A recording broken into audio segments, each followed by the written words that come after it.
Salam jujur, nanda Bapak Tuhan Rasulina. Semoga kita semua sehat, tidak kekurangan satu apapun, dan masih bisa bersyukur dalam keadaan apapun. Amin. Oke pemirsa, hari ini saya mau cerita kepada kalian apa saja ya keuntungan yang didapat kalau kita ini sebagai warga negara Indonesia. Karena kalau di Malaysia mungkin kalian semua sudah tahu ada banyak keuntungan ya sebagai warga negara Malaysia berbanding dengan warga negara asing. Contohnya saja dulu yang pernah saya alami. Yang pertama itu biaya rumah sakit. Biaya kita pergi ke hospital. Contoh macam bersalin ya kan. Kalau saya bersalin hari itu kan di mana status saya itu belum mendaftarkan perkawinan di Malaysia. Di situ saya habis itu sekitar 15 jutaan gitulah pemirsa. Campur dengan mahalasmi sekali. Gitu.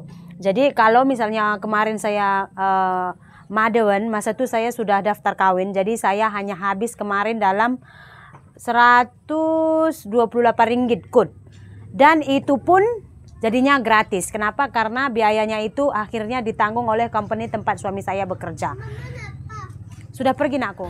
Terus kemarin pemirsa biaya persalinan, selain biaya persalinan mahal, biaya cek kesehatan mahal, berobat mahal. Nah dari segi kesehatan tuh keuntungan yang didapat oleh warga negara tempatan ya di Malaysia.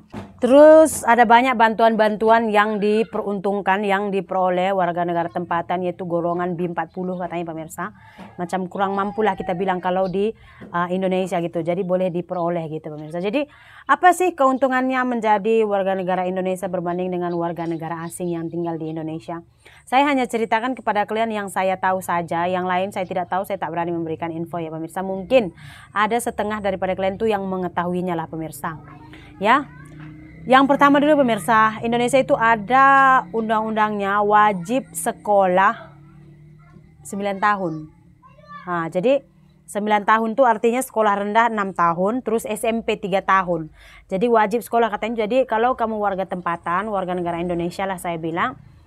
Jadi kamu sekolah sampai SMP, tamat sekolah menengah, itu dibiayai pemerintah gitu pemirsa.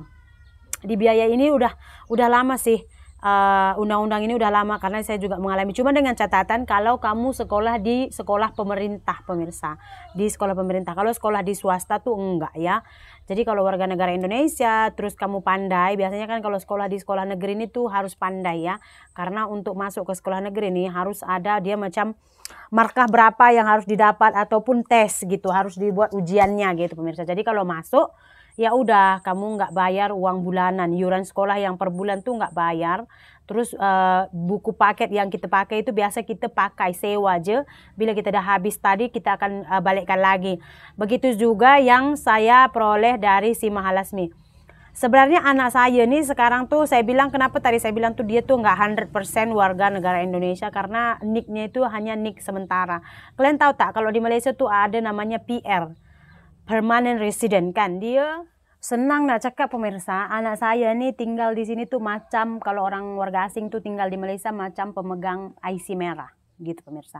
Jadi yang memegang IC merah ini kan mereka itu nggak harus lagi mengurus izin tinggal macam kami dulu, macam saya dulu tinggal di Malaysia kan ikut suami saya tuh setahun sekali saya harus cop gitu. Jadi mereka nggak usah lagi pemirsa gitu karena udah ada IC merahnya ya.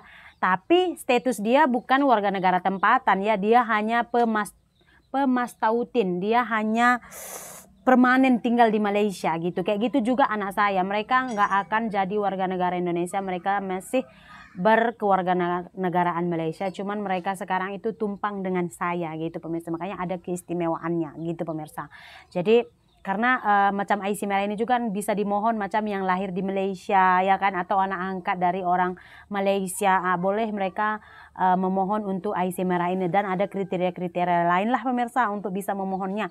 Tapi kan kalau macam membuat paspor, ya paspornya tetap aja paspor negara asal. Jadi anak saya juga nanti akan ada renew paspor pemirsa. Jadi paspor anak saya itu bila nanti sudah habis tahunnya, saya akan pergi ke kedutaan Malaysia yang ada di Medan. Enggak. Di Medan itu hanya konsulat. Di Jakarta, tak tahu saya di Medan boleh mengeluarkan paspor atau tidak, saya tidak tahu ya. Jadi bila nanti tarikh paspor anak saya habis, saya harus merenew paspor anak saya, sehingga anak saya boleh melakukan perjalanan ke luar negeri. Jadi kalau misalnya tuh kita mau ke luar negeri, entah mau ke Malaysia kah, contoh lah ya kan, mau ke Singapura kah, contoh lah. Jadi anak saya, suami saya masih menggunakan paspor Malaysia dan saya masih menggunakan paspor Indonesia, pemirsa ya. Jadi karena saya tengok di kartu keluarga tadi juga anak saya itu niknya itu nik sementara sahaja, pemirsa ya.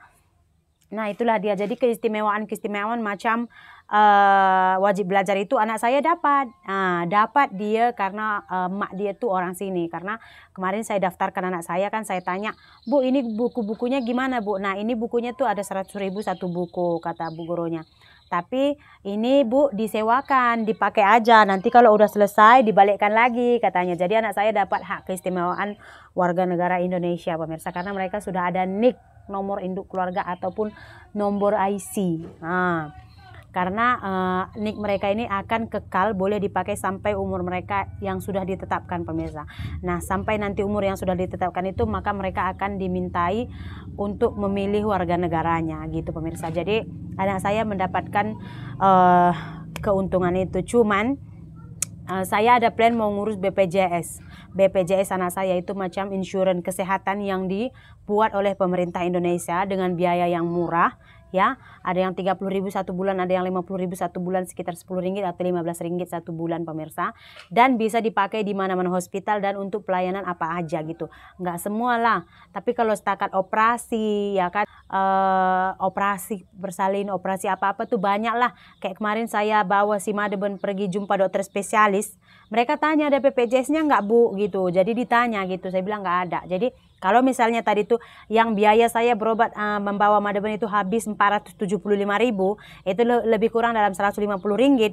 Kalau misalnya saya bawa BPJS saya, kartu BPJS anak saya itu hanya akan dikenakan saja itu sekitar berapa katanya semalam itu, sekitar 20 ringgitan, itu pun karena ada obat yang harus saya beli di apotek. Tapi kalau obatnya itu semua dari rumah sakit itu free, pemirsa, bayaran gratis. Jadi kita hanya bayar iurannya saja. Nah untuk ini saya belum tanyakan ya, karena saya memang akan mengurus BPJS untuk ketiga anak saya dan mak saya juga, pemirsa. Tapi kalau suami saya memang tak boleh, karena di kartu keluarga juga NIK suami saya tidak keluar ya. Dia hanya ada di sana macam nama istri. Lepas itu anak saya 3 orang, di kartu keluarga itu hanya kami 4 orang sahaja, pemirsa. Jadi di belakangnya itu hanya nama suami saya ayah, gitu. Jadi kepala keluarganya di sini itu saya, Singgam itu hanya sebagai suami saya gitu. Kalau misalnya di Malaysia kan saya ini macam tanggungan si Singgam ya, lebih kurang sama aja sih artinya ya kalau di sini begitu, pemirsa. Jadi kebijakan, ada beberapa kebijakan itu macam pendidikan anak saya dapat, tapi tak tahu macam program kesehatan yang dilaksanakan pemerintah itu dapat ke tidak, saya tidak tahu lah. Tapi macam ada bantuan-bantuan pemerintah kan, macam 1 bulan 1 kali atau 2 bulan 1 kali itu dapat duit 600.000, sekitar 200 ringgit. Terus dapat beras 15 kilo, itu saya kalau dapat pun saya nggak ambil lah, pemirsa, karena ada yang lebih membutuhkan. Tapi dari segi BPJS ini, jangankan kalian bilang itu untuk orang miskin, enggak, itu untuk seluruh Indonesia. Karena banyak juga orang kaya saya nampak pakai BPJS. Hidup nih harus bijak. Jangan kita kata, oi saya kaya tak payah pakai BPJS. Tak semua yang pakai BPJS itu orang susah. So untuk petang ini itulah dia cerita kita. Ya, karena asap sudah mengepul sampai sini. Sebelum saya batuk-batuk, saya tutup video kita. Terima kasih banyak. Kita jumpa lagi di video berikutnya. Bye.